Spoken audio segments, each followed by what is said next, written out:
Nosso tema extremamente propício para o período atual em que nós vivemos: a prevenção do suicídio. O suicídio tem sido a atitude de uma forma extremamente agressiva e ao mesmo tempo tempestuosa que muitas criaturas vêm adotando para tentar amenizar o seu sofrimento, suas dores, suas angústias, sua vergonha de estar no mundo.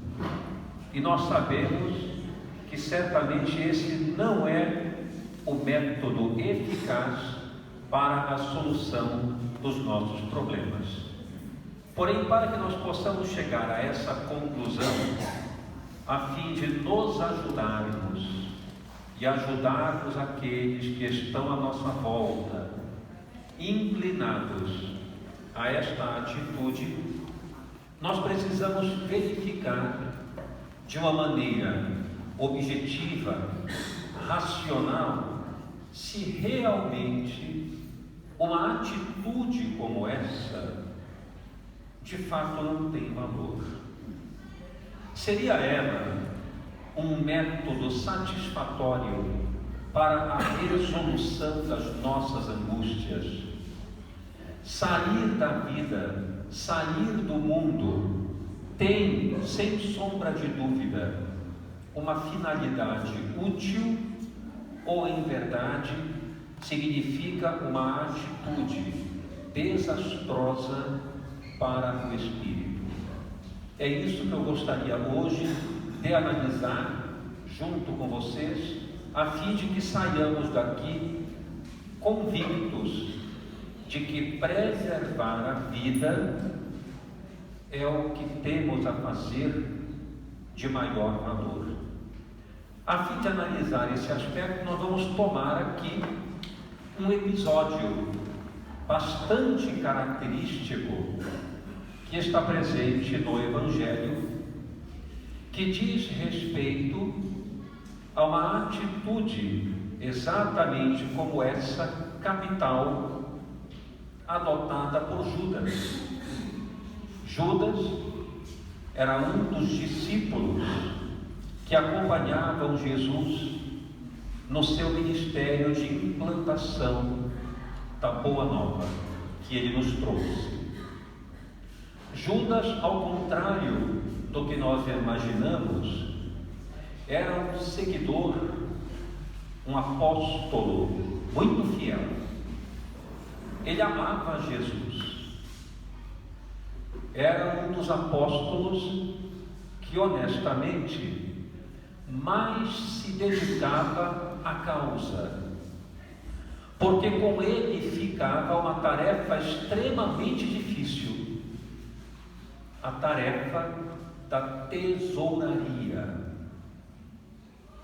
Ele recebia algumas ofertas de pessoas que ajudavam a causa do nosso mestre. Não era fácil transitar por aquelas estradas sem alimento, sem pouso. Era necessário algum tipo de recurso. Então muitos cediam recursos conforme podiam. Alguns ofereciam pães, frutas, outros ofereciam moedas. E Judas era o responsável pela bolsa. O que nós sabemos é uma tarefa muito difícil. Nenhum dos outros quis assumir essa tarefa. Bem se vê a dificuldade que ela representa. Então Judas tinha uma responsabilidade extremamente cuidadosa nesse aspecto e cumpria muito bem. No entanto, o seu objetivo interno não combinou com a causa fundamental de Jesus. Porque Judas, amando aquele homem de forma profunda, queria vê-lo nos píncaros da opulência, queria vê-lo no domínio de toda aquela região tomada pelos romanos. A ideia de Judas era que Jesus, sendo competente como era, tomado de eloquência, de capacidades infinitas, teria total possibilidade de desbancar o imperador e levar Israel a uma nova trajetória de liberdade. Então ele queria levar Jesus para a grande notabilidade, e tudo o que Jesus queria era justamente o contrário: a modéstia, o trabalho silencioso, sem alarde. Entretanto, Judas gostaria que fosse o contrário. Então, o que ele fez? Se ele fizesse uma proposta para Jesus dizendo: mestre, tu necessitas te apresentar de uma forma mais explícita, precisas falar para as grandes autoridades, a fim de que te escutem, e certamente conseguirás convencê-los com a tua eloquência, com a tua capacidade de cativar, de sensibilizar. Se ele abordasse Jesus de uma maneira direta, ele sabia que não seria correspondido. Então o que ele fez?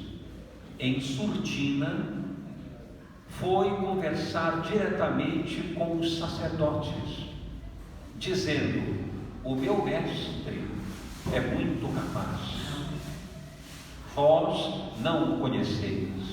Quando o conhecerdes, certamente ireis se sensibilizar. Então os sacerdotes, aproveitando aquela ingenuidade, aquele homem incauto e despreparado para os grandes ofícios da renúncia, lançaram mão dele como se fosse alguém utilizado para alcançar Jesus de uma maneira muito capciosa. Então disseram a ele: queremos conhecer o teu mestre, onde ele está? E ele então disse: hoje à noite estaremos no Jardim das Oliveiras, e lá eu vou apresentá-lo a vocês. E isso foi feito de uma maneira muito cuidadosa e silenciosa, não porque ele era perverso ou porque estaria tramando contra a obra, mas porque era ingênuo, queria ver Jesus no alto, quando Jesus era um homem que pertencia ao vale daqueles que sofriam. Mas ele não compreendeu isso. Então, naquela noite, Judas, afirmando que o mestre dele era alguém a quem ele beijaria na face, todos nós sabemos o que se sucedeu. Aproximando-se de Jesus, o beijou. Logo em seguida, os soldados se aproximaram e gerou então toda aquela parafernália de situação dolorosa, conflito, luta, quando inclusive Pedro secciona a orelha de um dos centuriões, e Jesus então cura aquela lesão. Naquele instante, todos debandaram, receosos de serem presos com ele. Eram humanos, eram imperfeitos. Fugiram. Ficou Jesus junto com alguns dos sacerdotes, levitas daquela época, doutores da lei e os soldados. E então foi preso. E temos notícias de Judas somente depois de algum tempo, algumas horas, quando ele percebe claramente o que aconteceria com o seu mestre. Uma consequência que ele desconhecia. acontecia. O objetivo não era prender Jesus. O objetivo era que Jesus fosse levado para falar, para cativar todas aquelas criaturas que naquela época eram dominadoras. Quando Judas soube que Jesus havia sido preso e caminhava para o Gólgota a fim de ser crucificado, desesperou-se, porque não era o que ele queria. O objetivo era completamente outro. Então ele retorna ao templo de Jerusalém, toma aquelas 10 moedas que ele recebeu, como se fosse um acréscimo para a bolsa. Não foi uma negociação cruel, como nós muitas vezes imaginamos. E jogou naquele ambiente aquelas moedas, dizendo: pequei contra sangue inocente. E a resposta, esta sim, foi muito cruel. Disseram para ele: isto lá é contigo. E ele ficou à própria sorte. A culpa não o soltou mais. Ele ficou aprisionado naquele sentimento por horas a fio, quando então tomou como decisão uma escolha capital. Pegou uma corda, aproximou-se de uma figueira frondosa, pendurou a corda em um galho forte e enforcou-se. Cabe aqui uma reflexão profunda em relação a este gesto ou a este ato. Ato este que muitas vezes somos capazes de tomar, ou pelo menos um ato que passa pela nossa cabeça praticar em um momento de desespero, em um momento de revolta, em um momento de angústia, em um momento de raiva, em um momento de vergonha, seja qual for o sentimento atroz que tome conta de nós. Quantas vezes já não recebi no pronto-socorro moças que tomam 30, 40, 50 comprimidos de determinada substância para provocar o suicídio em função de um término de namoro? Quantas vezes já não recebi em pronto-socorro pessoas que tiveram uma grave decepção, que foram traídas, enganadas, desprezadas, e não suportando aquele mecanismo de relacionamento doloroso, atentam contra a própria vida, ingerindo determinado tipo de veneno, e assim por diante. A cada 40 segundos no mundo, uma pessoa comete o suicídio. A cada 45 minutos no Brasil, uma pessoa comete o suicídio. Essas estatísticas são de 2016, não faz tanto tempo assim. O que deve certamente passar pela nossa cabeça que isso vem se acentuando em função do grave problema social e pessoal pelo qual todos nós estamos passando nesse momento de transição do planeta Terra. As doenças orgânicas estão praticamente desaparecendo. Hoje em dia não se morre mais de AIDS, a não ser que não se siga o tratamento correto. Há um tratamento hoje bastante eficaz. Diabetes, pressão alta e muitas outras doenças, onde a cifra é alarmante na nossa população, possuem um arsenal terapêutico altamente eficaz. Se for bem conduzido o tratamento, a pessoa leva uma vida certamente bastante normal. Então as doenças gradativamente estão desaparecendo do ponto de vista de invasão perniciosa do corpo. Logo, logo teremos aí as células-tronco, eliminando várias doenças. Esclerose lateral amiotrófica, doença de Parkinson, várias demências, enfim. O que está permanecendo? O que é que hoje está se fixando no seio da sociedade? Numa palavra posso definir, chama-se infelicidade.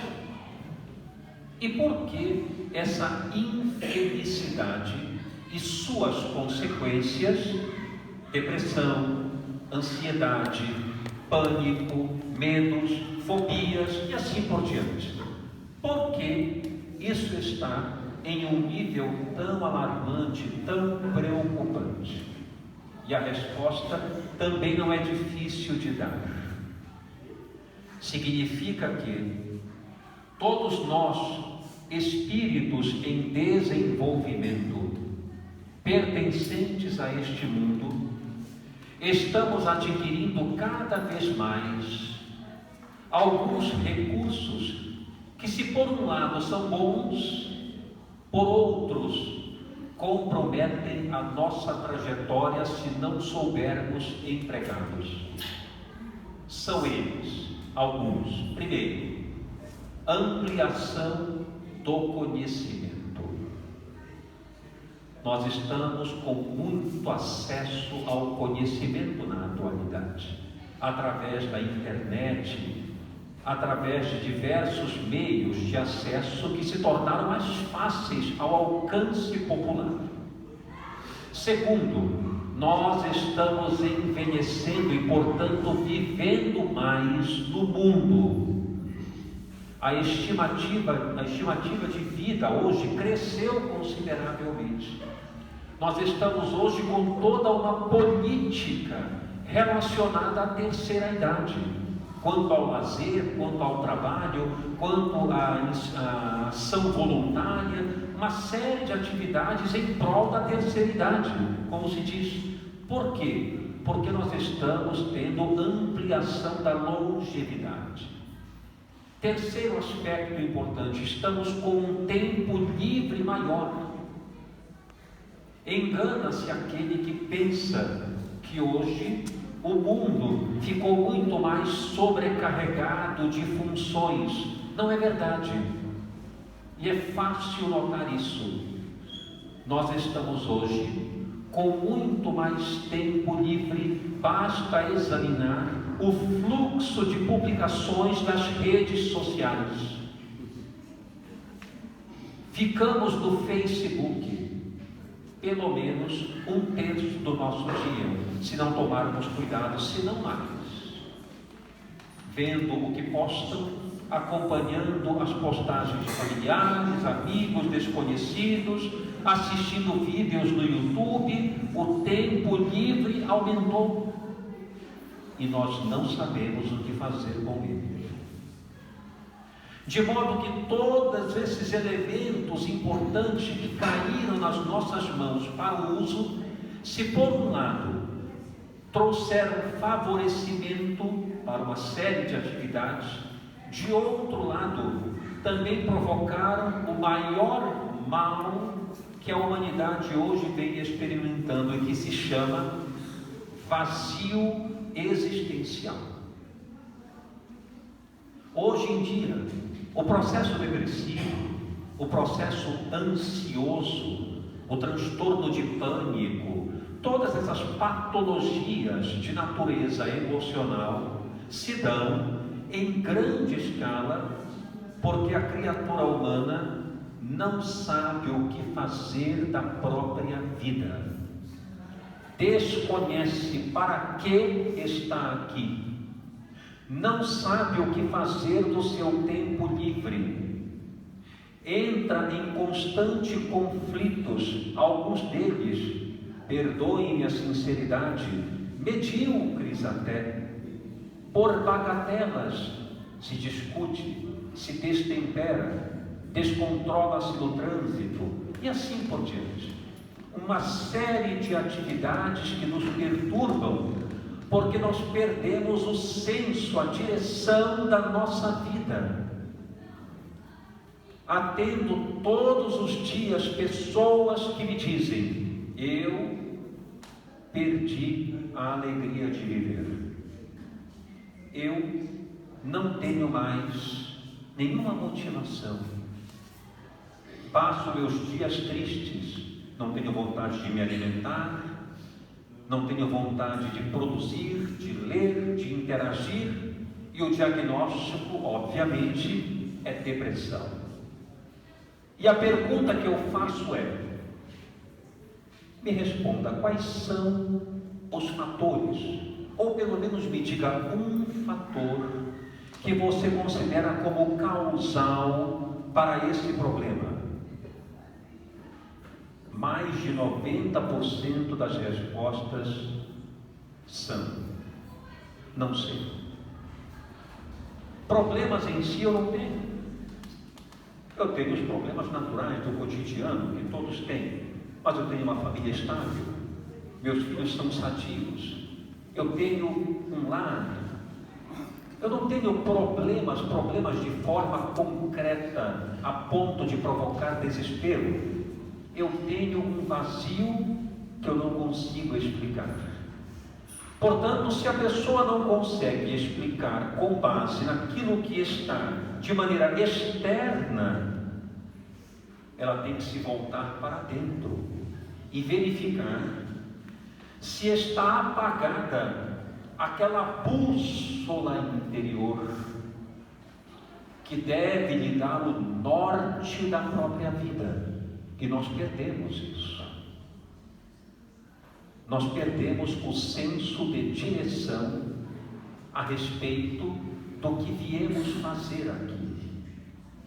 Daí o Espiritismo, com base na sua filosofia, na sua ciência e no seu conteúdo moral trazido por Jesus, mostrar fundamentalmente qual é o sentido do indivíduo na Terra.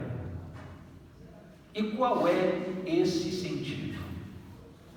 O que é que nós temos diante de nós, que é um verdadeiro preventivo contra a vontade de sumir, de desaparecer, de morrer, de ceifar a vida?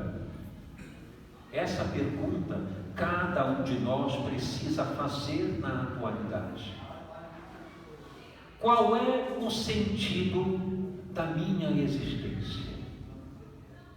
Para que eu estou no mundo?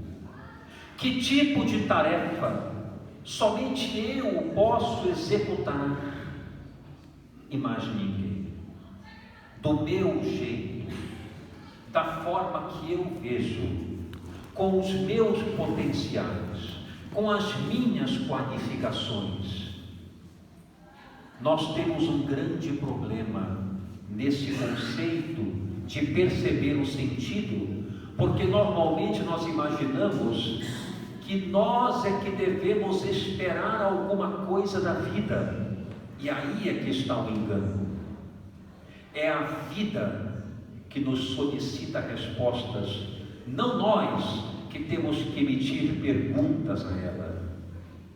Quantas vezes pessoas em diálogo comigo dizem: sinceramente, eu já não sei mais o que esperar da minha vida.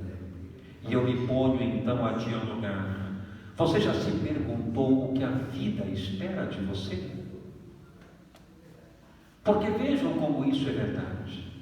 A vida, que é Deus, ela é totalmente independente. Ela representa um sopro que foi dado dentro de nós, exatamente como está no Gênesis. Vejam como é belo isso. Deus tomou Adão do barro e soprou-lhe nas narinas. É claro que isso é poético, mas honestamente, o que há de mais belo do que isso? Para dizer como a vida entrou em nós. A vida é um sopro que penetra em nós, poeticamente falando, e nós então despertamos para a grande realidade da existência. E quando este sopro se dá, Deus penetra em nós. Então Ele está dentro e fora, e em todo lugar, e em tudo. É Ele que nos pergunta, não somos nós que temos que perguntar a Ele. Aí é que está a grande dificuldade de compreensão e muitas vezes os estados de revolta a que nós nos submetemos perante a vida. Quando sobrevém uma doença, quando sobrevém um percalço qualquer, uma dificuldade transitória na existência, logo muitas vezes nos revoltamos e fazemos a pergunta que não é cabível: por que isto aconteceu comigo? Isto não tem resposta, porque é uma pergunta para a vida, e a vida não aceita perguntas, ela é que fornece as perguntas. Então a pergunta que nós devemos fazer é para nós, dizendo: agora que isto aconteceu, como devo agir para mudar esta situação? Ou, se necessário, suportá-la até o fim? Esta é a pergunta que nós devemos fazer para nós, e não para Deus ou para a vida. Então todas essas situações vêm nos conduzindo a um estado de vazio existencial, porque nós não percebemos que somos criaturas co-criadoras com a vida, e o nosso papel na vida é de estabelecer um caráter de missão. Nós somos missionários da nossa vida, porque a vida tem um sentido incondicional, que não pode ser malbaratado.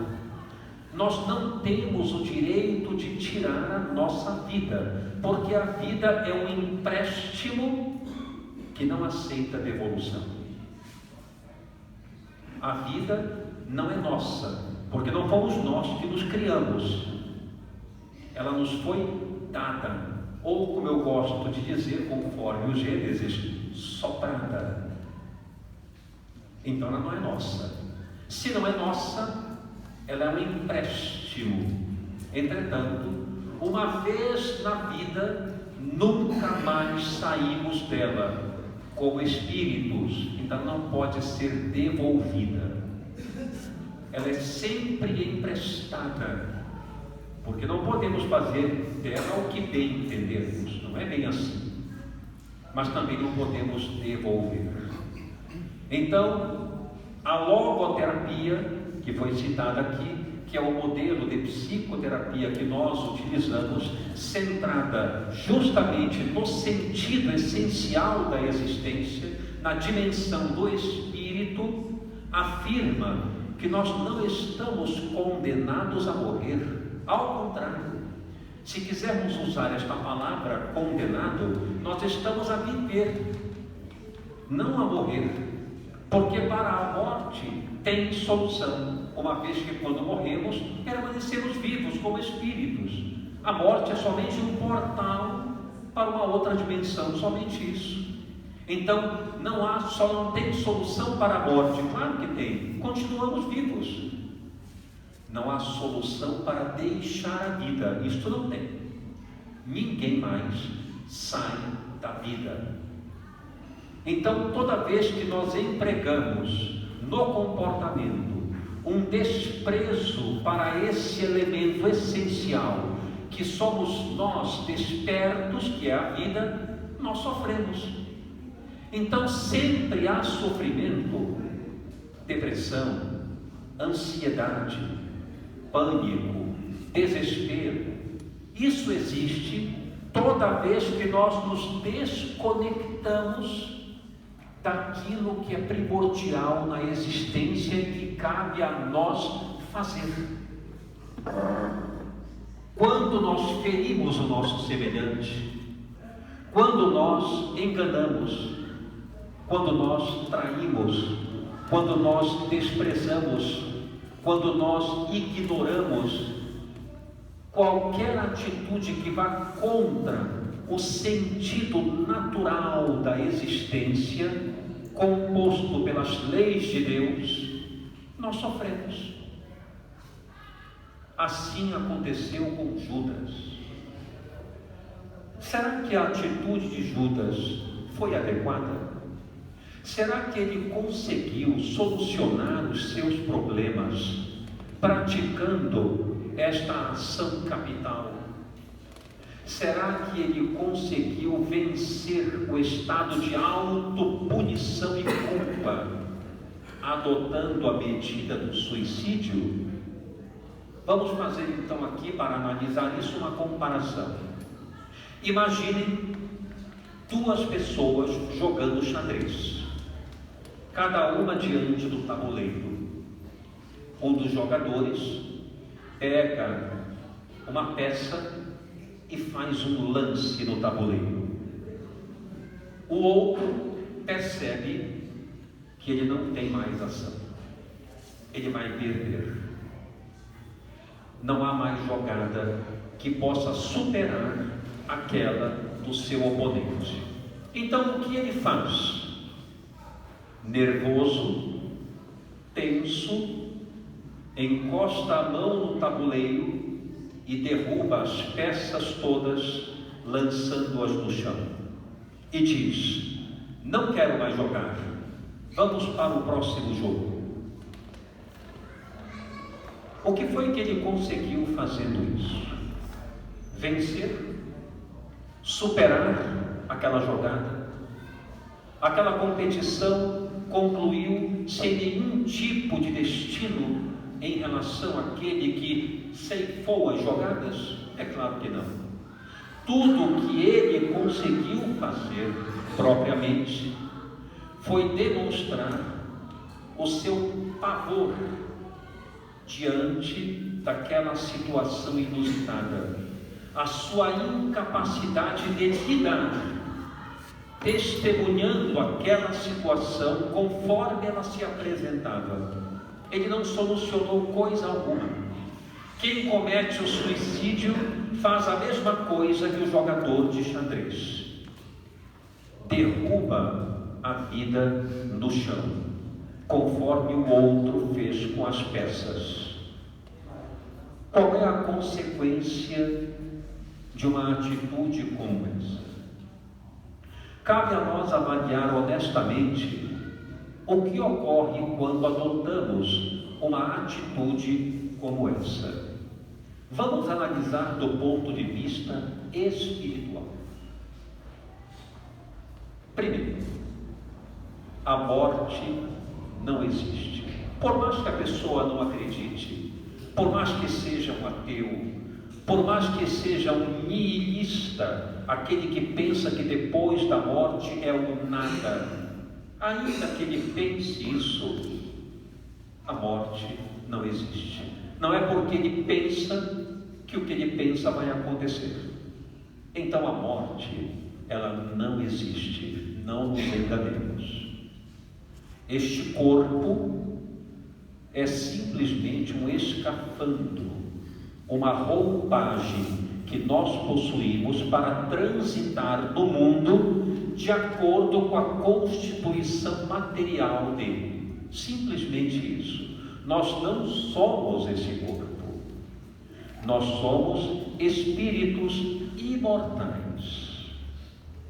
Segundo, no momento em que eu provoco uma atitude como essa contra mim, o que vai acontecer?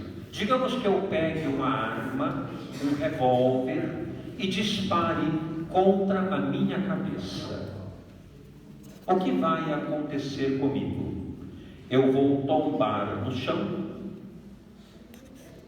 e vou despertar em seguida. É isso que vai acontecer. Eu vou continuar enxergando, me comunicando, completamente atuante, exatamente como eu estava antes. Terceiro aspecto, vou perceber que aquilo que eu queria que acontecesse, não aconteceu. O que é que eu queria que acontecesse? Que eu apagasse, que eu desaparecesse, que eu não sofresse mais, que eu não lembrasse de mais nada, que eu não existisse. E não aconteceu. Porque o espírito não morre. É o corpo que perece somente. 4. Diante disso, o meu sofrimento se amplia, porque eu percebi que aquilo que eu gostaria que acontecesse não aconteceu. E além disso, além de eu ter permanecido com o problema comigo na dimensão espiritual, ardendo no meu peito e na minha mente, o problema continuou no mundo, afetando outras pessoas. Eu me dou conta que muita gente me amava. Eu me dou conta que o meu exemplo influenciou outras pessoas, mais velhas e mais novas do que eu. E por fim, eu terminei por estigmatizar o coração de muitos que velavam por mim, que torciam por mim, que gostavam de mim. Então o meu sofrimento se amplia, porque eu passo a acompanhar tudo isso. Não pensem que aquele que comete o suicídio invariavelmente vai para o umbral e para as zonas de sofrimento, na escuridão e na perseguição de outros que lá estão. Não é bem assim. A misericórdia de Deus é muito grande e Ele ampara todos os seus filhos sem exceção. A dor, ela é interna, não é externa. É uma dor que não se explica, é uma dor que fulmina sem uma característica de poder ser examinada. Não é possível nomear este nível de sofrimento que se experimenta. 5º aspecto importante: a pessoa que comete o suicídio também vê que ele cometeu, na verdade, não um suicídio, ele cometeu um duplo homicídio. Por quê? Vejam, todos nós temos um instinto de preservação, de conservação. Quem atravessa a rua não atravessa de qualquer jeito. Presta atenção para onde vai, para não ser atropelado. Tomamos todos os cuidados constantemente para não sofrermos determinadas agressões no mundo, um acidente, um problema, algo que possa nos fazer sofrer ou nos lesar. Então o instinto de conservação é intenso. Quando uma pessoa planeja o suicídio ou quando pratica o suicídio de uma maneira muito agressiva, imediata, sem raciocinar, o sentimento mais importante que ela experimenta é a revolta contra Deus. Na verdade, numa análise psicológica, a pessoa não quer se matar. Ela quer matar aquele que dentro dela não permitiu que as coisas saíssem como ela gostaria ou como ela planejou. Então a pessoa perde o emprego, sofre uma determinada humilhação, por exemplo, e não suporta aquilo. É claro que isso é doloroso, mas nunca será uma justificativa para sair da vida, porque todas as experiências pelas quais nós passamos devem ser examinadas com um significado importante de lição, de crescimento, de transcendência, de elevação. O nosso papel no mundo nunca será nos divertir ou ser felizes. O nosso papel no mundo é crescer moralmente, evoluir, melhorar, e muitas vezes isso exige lágrimas que nós devemos aprender a suportar.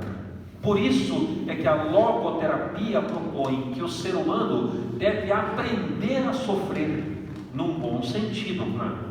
Aprender a sofrer significa não permitir que as circunstâncias do mundo provoquem tanto impacto em si mesmo.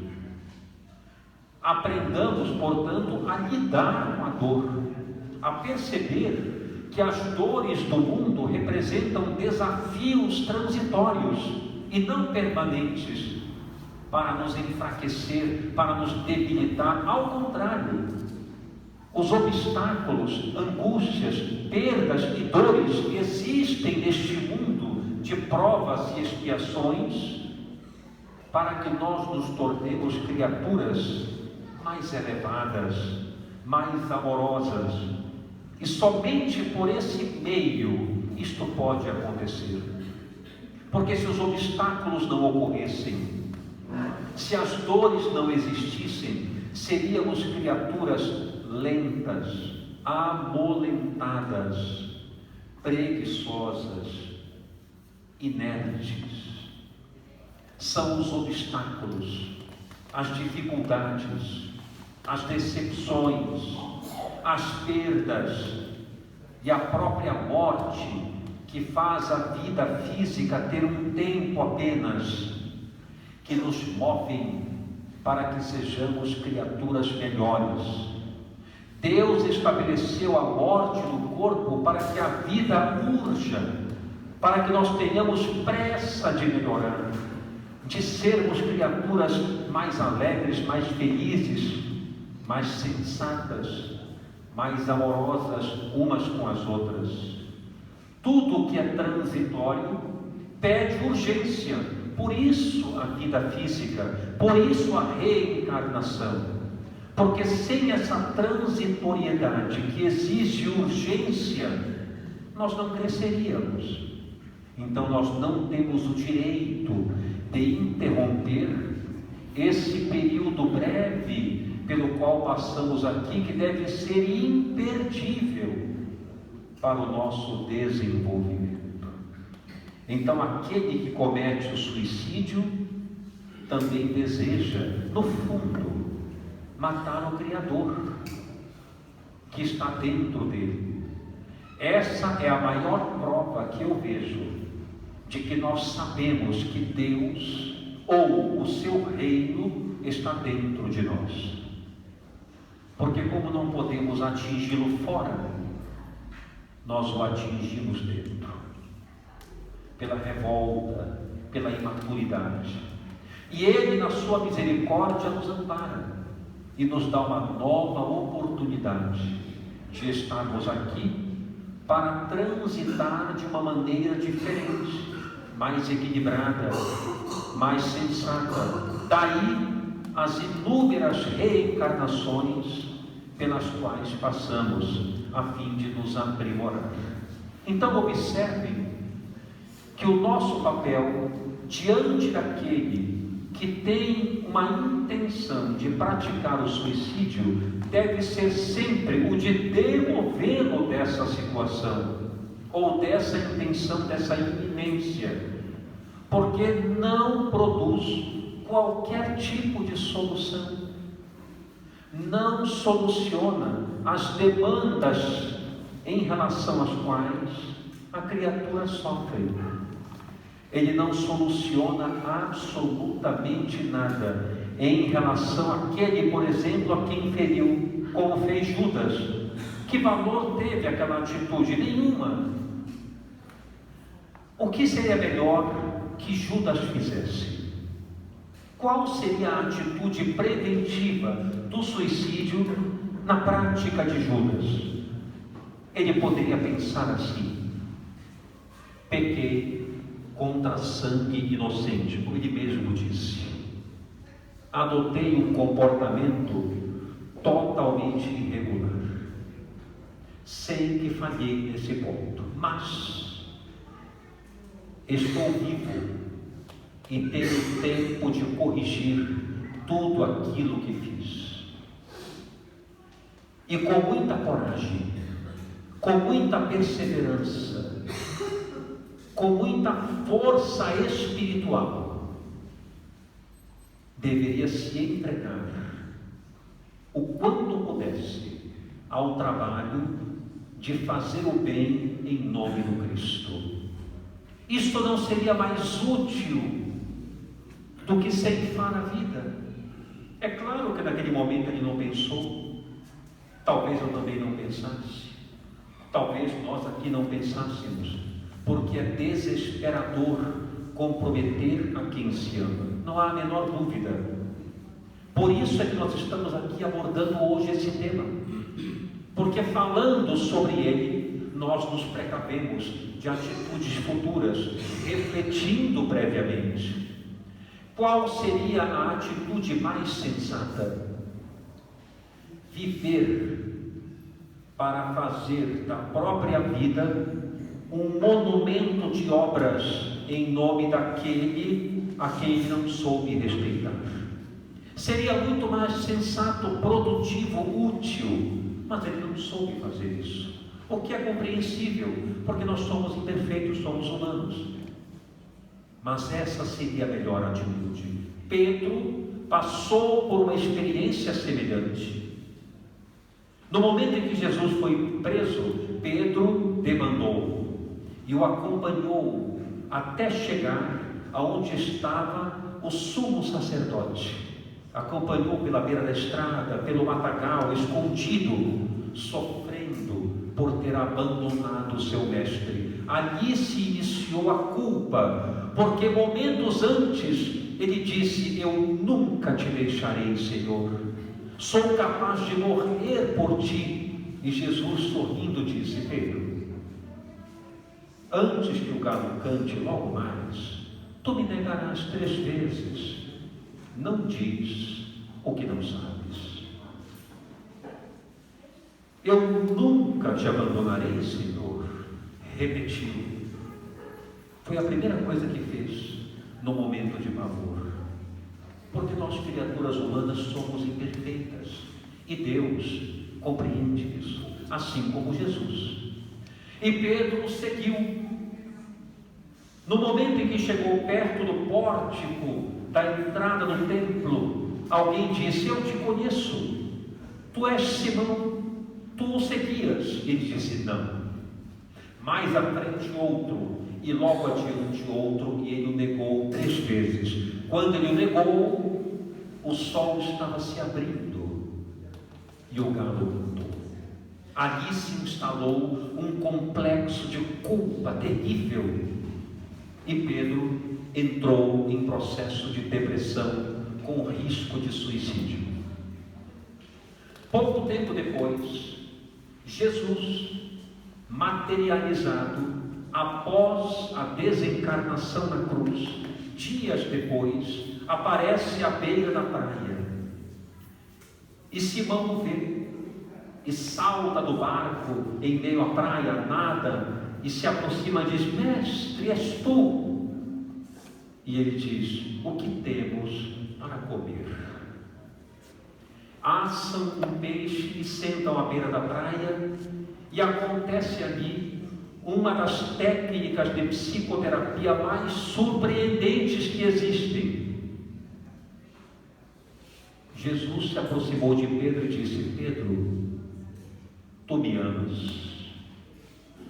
É claro que amo, Senhor. Então apacenta o meu rebanho. Simão, filho de Jonas, tu me amas? Mas eu já te disse que te amo, Senhor, é claro. Então apacenta as minhas ovelhas. Pela 3ª vez, está lá escrito, podem verificar: Simão, filho de Jonas, tu me amas? Mas, Senhor, eu já te disse, tu sabes que te amo. Então apacenta o meu rebanho. 3 vezes ele o negou. 3 vezes Jesus deu a oportunidade de ele testemunhar diante daquele a quem ele negou o seu amor, neutralizando a culpa. O que isso quer dizer? Por que vamos cometer suicídio? Basta neutralizar o mal. Se não agimos bem, corrijamos, sempre há tempo. Se fomos flagrados, descobertos por alguma insanidade de comportamento, assumamos e tenhamos a coragem de dizer: fui eu assumo e me responsabilizo, pago o preço que for por isto. O nome disso se chama liberdade espiritual. Nós somos livres na medida em que respondemos pelos nossos atos. Ninguém é livre simplesmente por ser. Liberdade irrestrita não é liberdade, é prisão na dor da irresponsabilidade. Só é livre totalmente a pessoa que responde à vida nas perguntas que ela faz. Aquele que cumpre a exigência de cada dia, aquele que oferece de si o próprio suor, para que outros cresçam e sejam felizes também. Aquele que, na medida em que quer para si o melhor, mostra aos outros como fazer o melhor. Este é livre, porque atende aos trâmites da vida. Aquele que simplesmente vive para si, no campo do egoísmo, exigindo uma liberdade onde outros não participam, este não é livre. Este está preso à própria agonia, ao próprio complexo de inferioridade e insensatez. Então, por que arrancar a vida de si, esta oportunidade bendita que nós recebemos de Deus, para fazer o melhor de nós a cada minuto, a cada instante? E se uma doença tomar conta de nós, uma doença irrefreável, uma doença crônica e irreversível, o que é que nós devemos fazer? Tirar a vida? Nunca. Nesse momento, cabe a nós uma solução atitudinal, que significa: como eu me porto, como eu me coloco diante dessa situação que a vida me lança, para experienciar. Isto muda completamente o tônus da existência. Quando eu me posiciono corajoso e firme diante de uma situação irreversível que eu não posso mudar, e eu consigo mudar a mim mesmo, colocando esta situação sob o meu domínio espiritual, tudo se transforma. Todo sofrimento deixa de ser sofrimento quando encontra um sentido, uma razão. Quando sofremos por algo que é muito importante conquistar, alcançar, aquilo deixa de ser sofrimento, passa a ser um leve incômodo de momento para alcançar um futuro prodigioso e feliz. Qual é a mãe que reclama de ficar acordada a noite inteira velando um filho com febre? Não tem. Nenhuma reclama. Pode reclamar no dia seguinte que ficou cansada, mas nunca blasfemará. Nunca preferirá o prazer do sono, vendo aquele que ela ama febril e doente. Por que não reclama? Porque cuidar dele é um sentido. Então o sofrimento da privação de sono deixa de ser sofrimento por um bem maior. É isso que nós devemos praticar na nossa existência em todos os sentidos. Qualquer sofrimento de que sejamos acometidos, qualquer experiência que venhamos a passar e que seja aparentemente desastrosa para nós, não nos esqueçamos que o que a vida pede nesse momento é: como nós vamos nos posicionar diante dessa circunstância? Essa é a interrogação da vida. A pergunta é: como você, espírito que é, em trânsito no mundo, em aprendizado, como você se posicionará diante dessa experiência?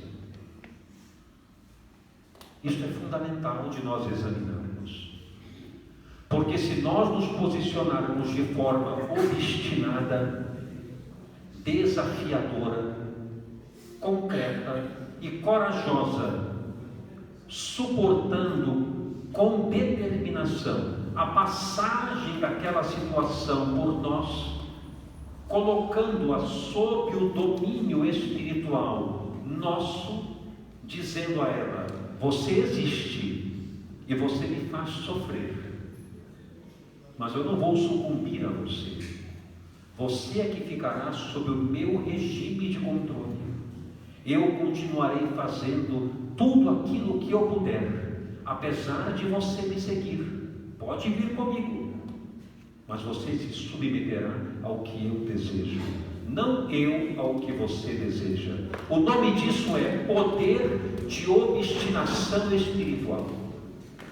É para isso que nós estamos no mundo, para vencer momentaneamente essas dificuldades, que são inúmeras, todos nós sabemos. Então tenhamos essa coragem de assumir a vida em todos os sentidos e circunstâncias, não banalizando qualquer experiência que venhamos a passar, nem malbaratando a vida, desprezando-a, porque isso, como consequência, será simplesmente uma grande falta de aprendizado e desenvolvimento, que nos fará retornar e fazer o percurso do mesmo caminho onde falhamos e onde tomamos. Para concluir, eu gostaria de deixar aqui uma metáfora para que reflitamos, levemos para casa na nossa memória, a fim de que nunca tenhamos a ideia de abandonar a vida. Imaginemos que nós estamos com várias taças numa mesa, taças de cristal, algumas deformadas, outras mais belas, algumas menores, outras maiores, mas são muitas, e elas estão sob uma toalha em cima da mesa. Nós olhamos e dizemos para nós mesmos: isto é muito difícil de fazer, vai dar muito trabalho, e começamos a ficar ansiosos, desesperados, porque precisamos arrumar aquelas taças exatamente conforme o grupamento a que elas pertencem, em desenho e tamanho. Então, o que é que nós fazemos? Puxamos a toalha da mesa e as taças caem todas no chão, se espatifando. Só que nós precisamos delas. Aquelas taças representam todas as nossas experiências e toda a nossa vida, o nosso sopro de vida. Não há possibilidade de pedirmos outras.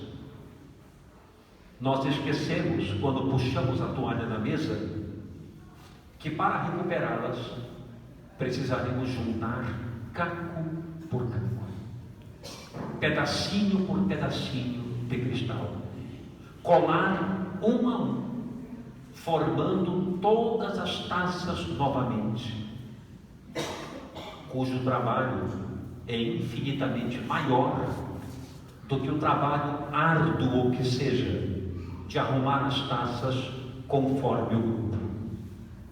A minha sugestão, tanto para mim que estou aprendendo, quanto para todos vocês que estão me ouvindo, é: fiquemos com as taças em cima da mesa, nem que isso demore muito para que elas sejam arrumadas. É infinitamente menos trabalhoso do que juntar os cacos. Então, que haja paz, luz e entendimento em todos nós. Muito obrigado.